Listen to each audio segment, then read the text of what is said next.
Hello বন্ধুরা, আজকের এই ভিডিওতে দেখাবো কিভাবে ইউপিসি বের করতে হয়। দেখেন, আমি এখানে অনেকগুলো প্রোডাক্ট রিসার্চ করে রেখেছি, কিন্তু কোনো প্রোডাক্টের ইউপিসি নেই। আমি ইউপিসি ছাড়া এই প্রোডাক্টটা লিস্টিং করতে পারবো না।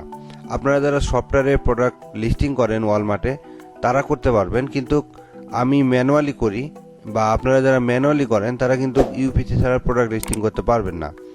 তো এই ভিডিওতে দেখাবো কিভাবে ইউপিসি বের করতে হয়। তো ইউপিসি বের করার জন্য আমি দেখেন এই প্রোডাক্টের ইউপিসি বের করব। তো আমি এই প্রোডাক্টটা ওপেন করি।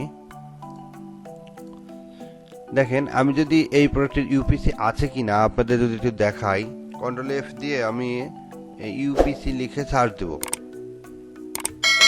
ইউপিসি লিখে এন্টার দিলাম। দেখেন ইউপিসি নেই, কোথাও ইউপিসি নেই। তো এই প্রোডাক্টের ইউপিসি নেই। আমি এখন এই প্রোডাক্টের ইউপিসিটা বের করব।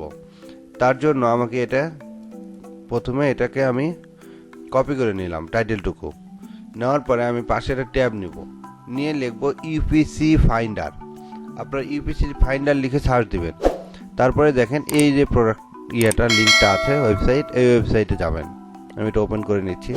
নেওয়ার পরে টাইটেলটা এখানে নিয়ে এসে সার্চ দিবেন। আমি এটা পেস্ট করে সার্চ দেওয়ার পরে দেখেন এখানে এই পিকচারটা একটু লক্ষ্য করেন। দেখেন এই যে এটা হলো পিকচারটা আমাদের এই প্রোডাক্টটা। এখন আমি যে প্রোডাক্টটা নিচ্ছি, দেখেন এই প্রথমে যেটা দিয়েছে এটার সঙ্গে, ছবির সঙ্গে কিন্তু এটা মিলে না।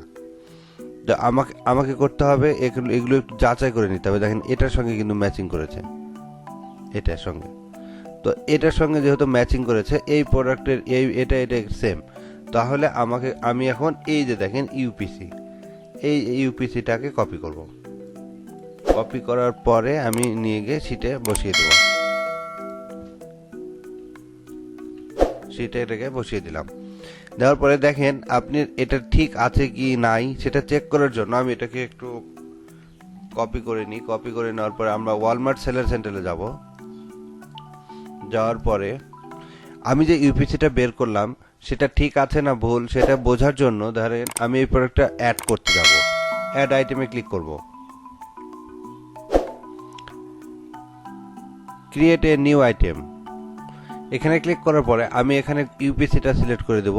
দেওয়ার পরে ইউপিসিটা পেস্ট করে দেব। দেওয়ার পরে সার্চ করার পরে দেখেন এই যে প্রোডাক্টটা অটোমেটিক চলে এসেছে।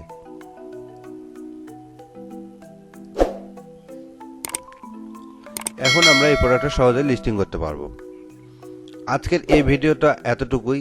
আপনাদের আরও কোনো কিছু জানার থাকলে কমেন্ট করবেন, আমরা সমাধান দেওয়ার চেষ্টা করব। ধন্যবাদ, সাথেই থাকবেন।